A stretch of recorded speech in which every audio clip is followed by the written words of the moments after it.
waxaan marka hore u mahad celinayaa wiilashii iyo gabdhihii Soomaaliyeed ee soo abaabulay xaflad aan nooceeda lagu arag magaalada Muqdisho. waxaan mahad u celinayaa xildhibaanada iyo madaxda dowladda iyo dhammaan shacabweynaha Soomaaliyeed oo ka soo qayb galay iyo kuwa ay u suurtoobi weysay inay gudaha soo galaan laakiin bannaanka taagan idinkuna waa mahadsantihiin. waxaa kaloo mahad celinayaa 2 milyan oo qof iyo inta ka badan oo na daawanaysa idinkana waxaan leeyahay waa mahadsantihiin. waxaan mahad gaar ah u celinayaa labadayda wiil ee Dayax iyo Xariir oo iyagu isu soo xilqaamay inaad codkiina isiisaan waxay iga dhigan tahay cod xildhibaan oo liisii oo kale waa mahadsantihiin. mudanayaal iyo marwooyin dhalinyaro iyo waayeel shacabweynaha Soomaaliyeed ee dalka gudihiisa iyo dunida dacaladeeda ku kala nool kulligiin waxaan idinku salaamay salaanta islaamka assalaamu calaykum waraxmatullaahi wabarakaatuh. salaam kadib waxaa sharaf noo ah inaad caawa nagala soo qayb gashaan madashan ujeedkeedu yahay inaan idinkula wadaagno fariintayda musharaxnimo iyo barnaamijka aan ku doonayo inaan dalka ku hogaamiyo haddii la ii doorto madaxweynaha jamhuuriyadda federaalka Soomaaliya. walaalayaal waxaan caawa halkan isugu nimid iyadoo dalkeennu ku sugan yahay xaalado isbarkan, abaaro xooggan oo dabar jaray xoolaheenni, halakeeyey nolosha dadkeennii oo dhan gaar ahaan reer guuraaga iyo bulshadeennii oo kala aamin baxday, dhaqaalihii dalkeenna oo hoobad galay, hay-adihii amniga oo xaalkoodu dayac yahay, dowlad goboleedyada dalkeenna oo iyana la dhibban caqabadihii ka dhashay doorashooyinkii dadbanaa ee daba dheeraaday, beeshii caalamka oo dowladnimadeenna quus ka taagan iyo rajadii shacabka ay ka lahaayeen dowladnimo hana qaada oo hoos u dhac weyn ku yimid. balse alla mahaddii waxaan nahay ummad yaqiin la nool oo ilaahay ku galladay islaamnimo, waxaana nala gudboon halgan aan isdhiibid lahayn, waxaana naga reeban quusta. dunidan ummad walba oo dowladnimada liibaan iyo horumar ka gaartay waxaa horseed u ah hoggaan ka dhabeeyey higsigoodii ummadnimo. ma yimaado isbeddel haddii aan la helin hoggaamiye isbeddel dhaliya ah oo ku hubaysan hiigsiyadii ummaddiisa u horseedi lahaa nolol ay ku naaloodaan, dunida khayrkooda ahna kula tartamaan. walaalayaal anigoo hortiina taagan caawa shacabweynaha Soomaaliyeed waxaa iga go'an inaan dalkayga ka saaro xaaladahan dhan kastaba heedadowga ah. waxaa iga diyaar ah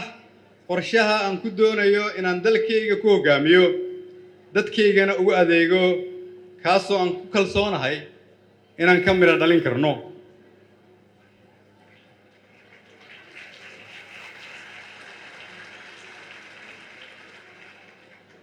waxaa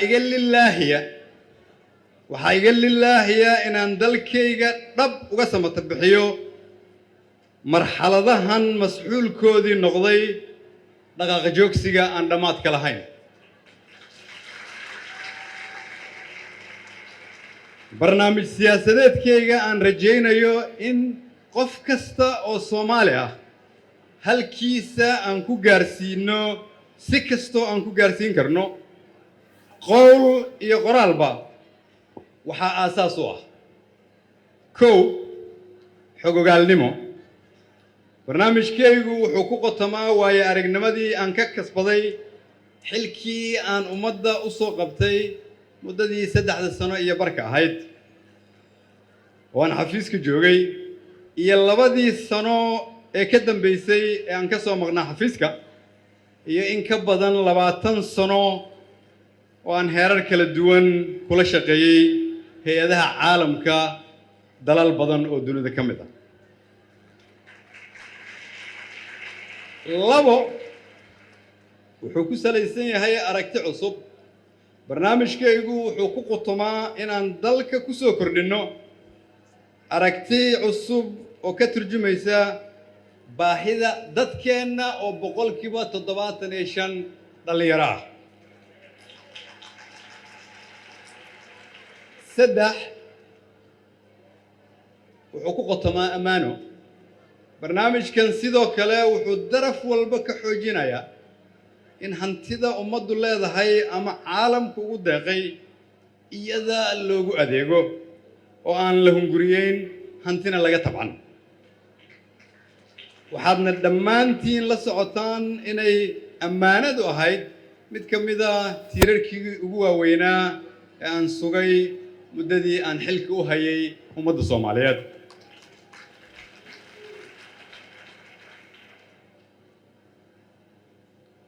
higsiyada caawa halkan aan ummadda Soomaaliyeed ugu soo bandhignay waa kuwa aan aaminsanahay taabagelintoodu inay Soomaali ka bixin doonaan dhibka aan ku jirno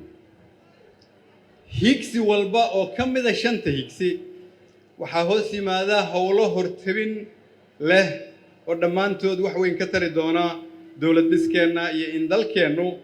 si degdeg ah uga soo kabto burburkii na soo gaaray isku xirka higsiyada waxay xambaarsan yihiin faham ku qotoma si ay dowladdu dalkeeda iyo dadkeeda u kasbato wax ku soo kordhin karto taasoo macnaheedu yahay inay bixin karto adeeg caafimaad amni waxbarasho cadaaladeed rajana u abuuri karto shacabkeeda higsigeenna koowaad oo ahaan doona aasaaska dowladnimada haddii la ii doorto xilka oo ah higsiga dhaqaalaha waa furaha dibudhiska dalka oo la'aantiis aanay suuragal ahayn taabagelinta higsiyada kale ee barnaamij siyaasadeedkan sidaas darteed wuxuu saldhig u noqon doonaa shaqada dowlad dhiska dalka waxaan dejin doonaa siyaasad dhaqaale iyo qorshe fulineed oo lagu xaqiijinayo horumarka dhaqaale ee dalku u baahan yahay higsiga barnaamijka horumarinta dhaqaalaha waxaa udub dhexaad u ahaan doona abuurista iyo horumarinta ilaha dhaqaale ee dalka sida kobcinta wax soo saarka dalka ganacsiga maalgashiga iyo soo saarista khayraadkeenna dihan iyo warshadaynta waxaan kor u qaadi doonaa wax soo saarka waxaana yarayn doonaa baahiyaha ina baday wax kasta soo dhoofsiga qodobada dhaqaalaha laga qaban doono maalinta koowaad oo aan xafiis ka nimaadno waa inaan dhammaystirno hay-ado dhaqaale iyo kuwo maaliyadeed oo dunida la jaan qaadi kara waa inaan xoojinnaa wada shaqaynta hay-adaha dhaqaalaha dalka iyo hay-adaha dhaqaalaha caalamka waa inaan soo daabacnaa lacag Soomaali ah si dadka Soomaaliyeed ay u haystaan lacag dhaqaalahooda ku kobco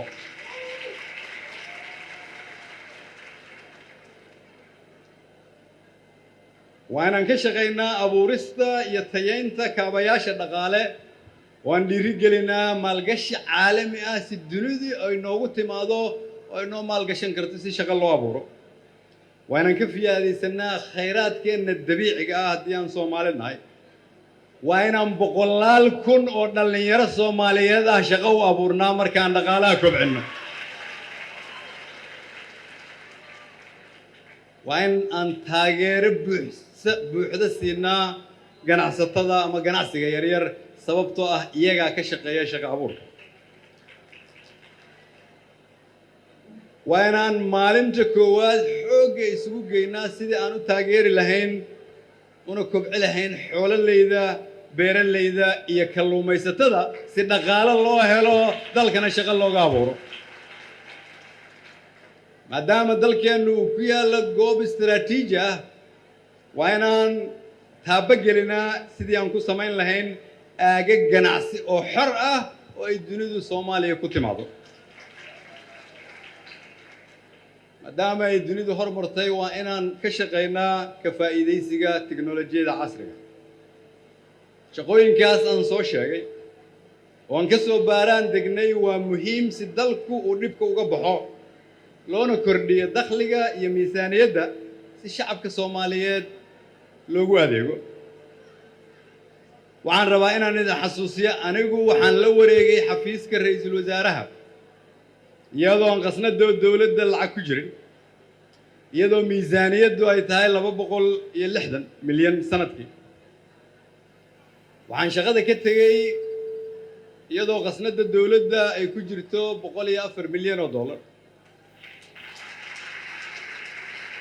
waxaan shaqada ka tagay iyadoo ay jidka ku soo jirto 630 milyan oo dollar caawa nasiib darro waxaa dawladda Soomaaliyeed lagu leeyahay 107 milyan oo dollar oo deyn ah oo idinka la idinka rabo inaad bixisaan oo ku dhacday shaqo xumo iyo maamul xumo awgeed caawa waxaan idin sheegayaa nasiib darro in 600 milyan oo jidka ku soo jirtay ummadda Soomaaliyeed ay ka joogsatay hufnaan iyo maamul xumo awgeed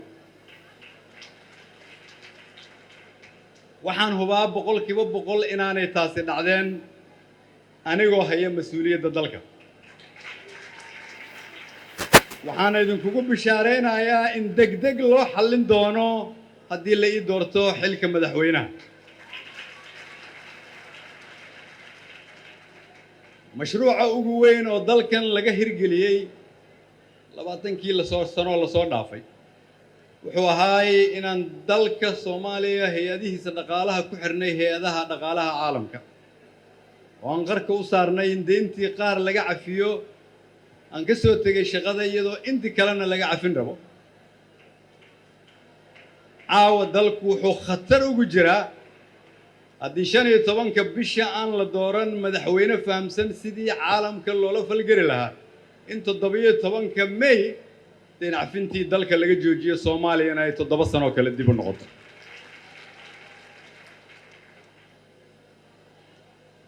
taasi waa arrimaha aan la damacsanahay dhaqaalaha dalka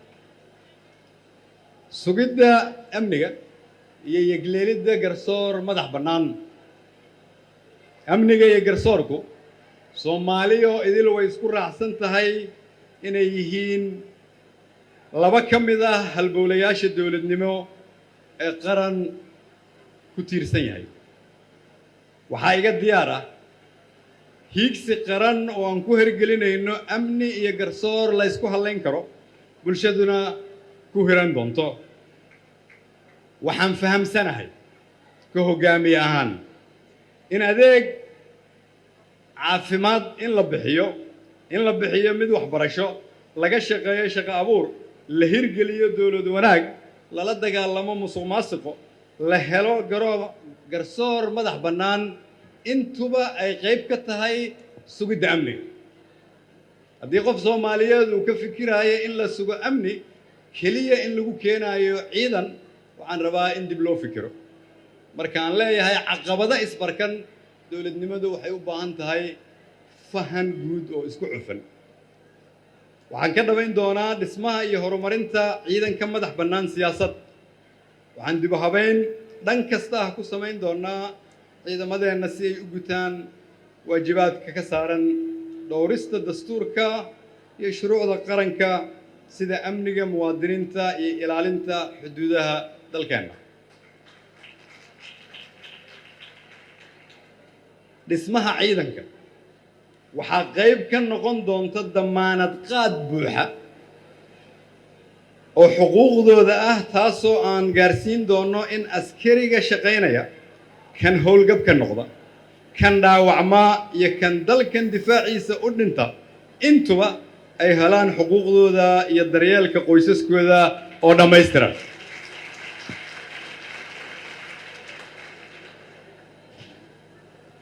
dalka waxaan gelin doonaa dib u xoreyn dhab ah oo ay qayb ka yihiin dhammaan dawlad goboleedyada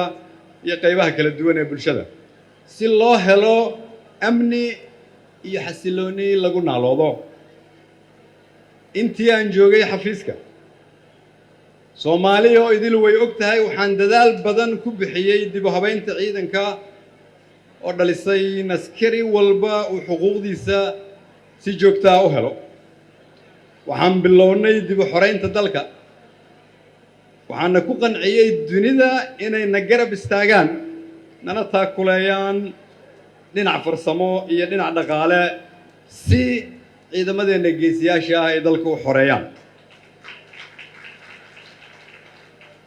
kasokow dib u habeynta ciidamada qalabka sida,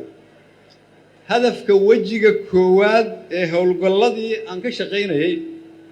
waxay ahaayeen: kow, xoreynta shabeellada hoose; labo, xoreynta xeebta; saddex, xoreynta jidka isku xira magaalada muqdisho ee baydhabo; afar, xoreynta shabeellada dhexe si magaalada muqdisho looga qaado dhagxaanta oo ay nabad u noqoto, kadibna si siman loo xoreeyo dalka oo dhan. waxaan rabaa inaan idin xasuusiyo markii aan howlgalladaas ka shaqaynaynay, ciidamada dowladda Maraykanku waxay ka garab dagaalamayeen ciidamada Soomaaliyeed, waxay siinayeen agab iyo saanad ciidamada Soomaaliyeed, waxaa dushooda socday diyaarado si looga ilaaliyo miinada. soo eega buugagta nasiib darro, taageeradaas waxaa u dambeysay 2 bilood kadib markii aan xafiiska ka soo tegay. haddii qof marka uu shaki uga jiray inay muhiim tahay in la fahmo sidii dunida loola dhaqmi lahaa, sidii uu safiirkii halkan soo istaagay sheegay, taasaa tusaale idina. qorshahayga waxaa qayb ka ah dhismaha iyo dhammaystirka golaha adeega garsoorka dalka oo la isla ogol yahay. waxaan samayn doonaa maxkamaddii dastuurka ahayd ee dalka, waxaan xaqiijin doonaa madax bannaanida garsoorka dalka, waxaan dabar jari doonaa musuqmaasuqa iyo laaluushka ragaadiyey hay'adaheena garsoorka, waxaan dhisi doonaa xafiiska gardoonka qaranka oo ah xafiiska ilaaliyaha dadweynaha.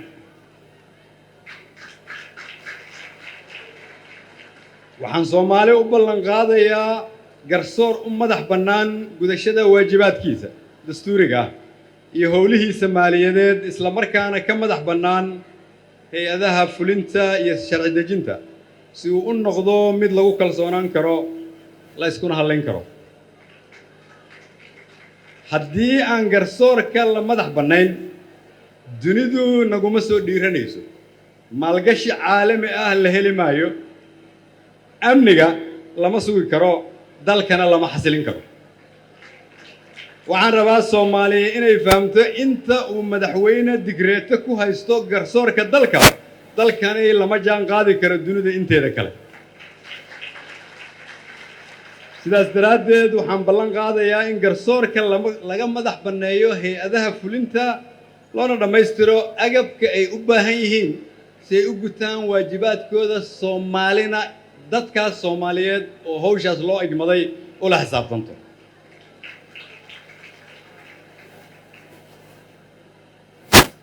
dowladii say macno u yeelato waa inay dadkeeda wax ku soo kordhisaa. si dowladdu ay u noqoto mid kalsooni ka haysata shacabkeeda, waa in qofka muwaadinka ah uu dowladnimada ka dhaxarka noloshiisa, sharaftiisa iyo jiritaankiisa shakhsiyadeed.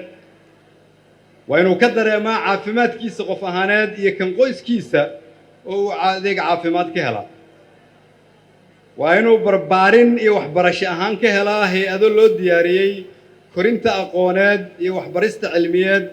ee qofka muwaadinka ah. sidoo kale waa inuu qofka muwaadinka ah uu dowladnimada ku haystaa kalsooni iyo damaanad qaad buuxa dhinaca amnigiisa qofeed ama kan ganacsigiisa. si aan dunida ula tartanno waa inaan leenahay bulsho aqoon iyo xirfad leh. waxaana ku dadaali doonaa bixinta adeeg waxbarasho aasaasi ah oo ay ka qayb geli karaan dhammaan qaybaha bulshada hirgelinta nidaam waxbarasho dugsi sare iyo kuwa farsamada gacantoo tayaysan si dhallinyaradeenna fursad loo siiyo nidaaminta tacliinta sare ee dalka oo aan ku soo kordhin doono xanaan lagu hubiyo tayada waxbarashada si dadka jaamacadaheena ka soo baxa ay ula tartami karaan dadka dhigooda dunida ku nool waxaan ilaabi doonin oo aan dhiirigelin doonaa dugsiyo ay wax ku bartaan dadka Soomaaliyeed ee qaba baahiyada gaarka sidoo kale waxaan naga go'an in bulshadeenu ay tahay ama noqoto bulsho caafimaad qabta annagoo kaashanayna ururada dhakhaatiirta dalka waxaan xoogga saari doonaa dib u dhiska kaabayaasha caafimaadka iyo tababarista xirfadlayaasha waa in magaalada Muqdisho iyo dawlad goboleed walba laga hirgeliyaa isbitaallo bixin kara adeegyada caafimaad oo dadka Soomaaliyeed ay dibadda u aadaan waa inaan ku dhiirigelinaa ganacsatada Soomaaliyeed iyo maalgashada dunida in halkan laga hirgeli karo isbitaalladaas si dadka Soomaaliyeed uu adeegaas ugu fududaado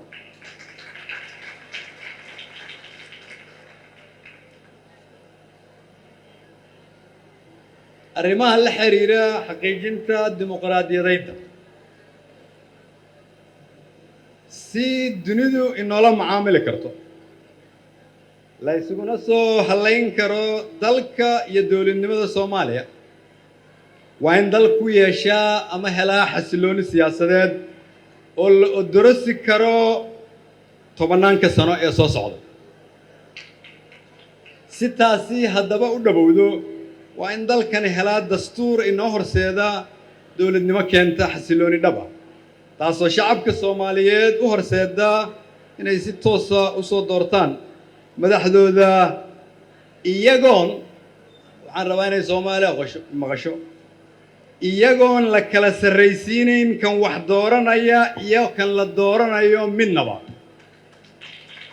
macnuhu waxa uu yahay waa in dadka Soomaaliyeed ay isku xuquuq u ahaadaan cidda hogaaminaysa dalka haddaba si loo dhammaystiro dastuurka waa in laga heshiiyaa arrimo aasaasi ah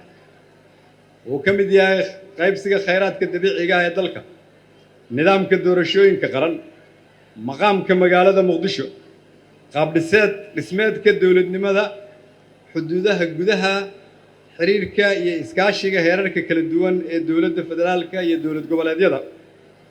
iyo kala qaybinta awoodaha dawlad goboleedyada iyo dawladda federaalka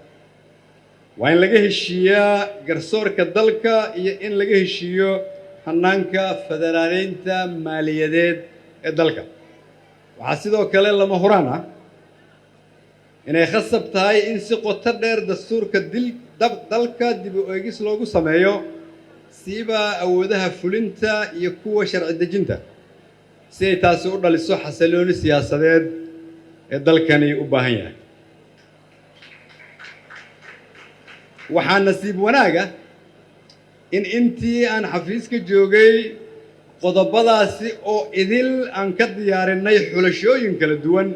oo u baahan keliya hogaamiye isu keena madaxda dalka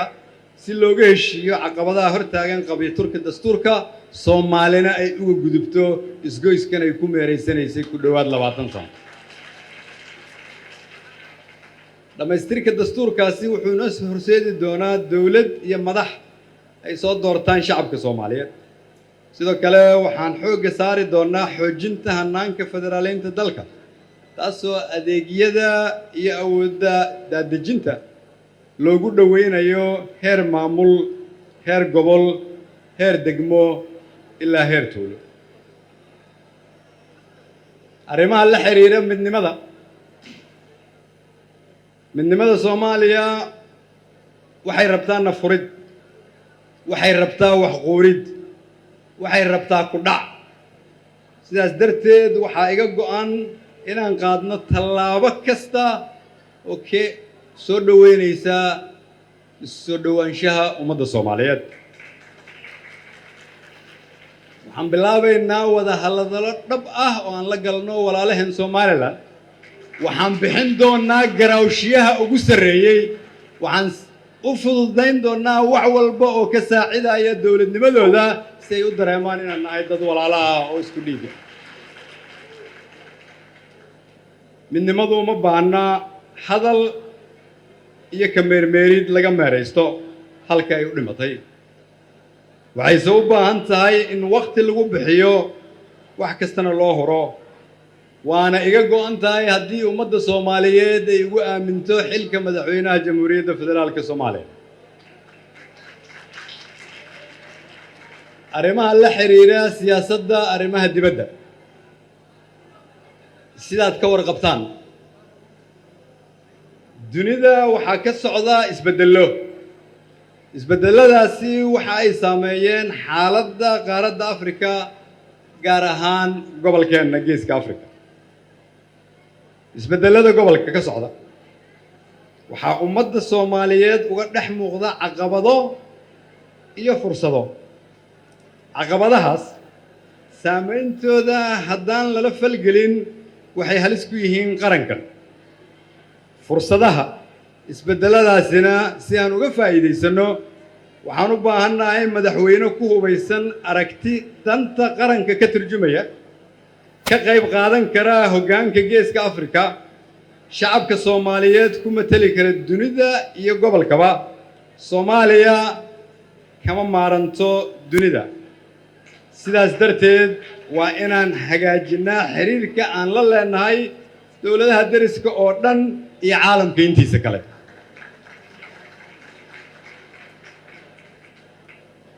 si marka aynaan ugu dhex amban hardanka isbeddelka dunida ka socda waa inaan fahamnaa muhiimadda ay leedahay siyaasadeenna arrimaha dibaddu sababtoo ah waa in siyaasadeenna arrimaha dibaddu u adeegtaa hiigsiyadeennii siyaasadda arrimaha gudaha taas macnaheedu waxay tahay in ciddii Soomaaliya doonaysa inay garab qabato aanay noqon kuwa iyaguna tilmaama balse nagu caawiya waxa annagu aan u tilmaano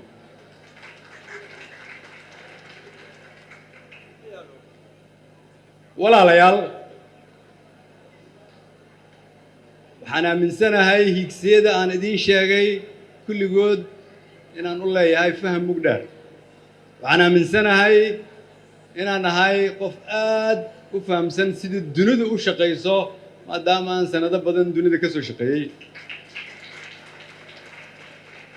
laakiin suurtagal ma aha sida aan 30 sannadood soo ahayn inaan sii ahaano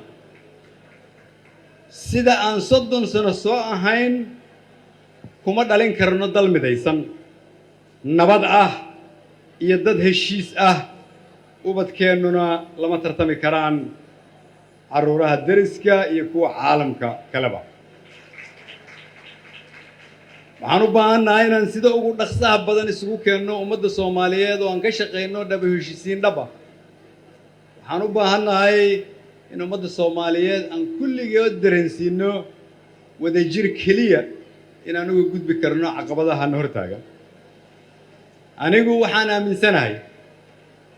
dalkeenna Soomaaliya waxna kama halaysna dad ahaan diin ahaan dhaqan ahaan iyo juqraafi ahaan intaba waxaa keliya oo inaga halaysan waa hoggaan la'aan maanta baahida ugu weyn waa hoggaamin ka mira dhalisa hiigsigeenna ummadnimo walaalayaal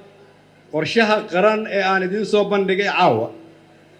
oo sidaan u sheegay ah mid laga baaraan degay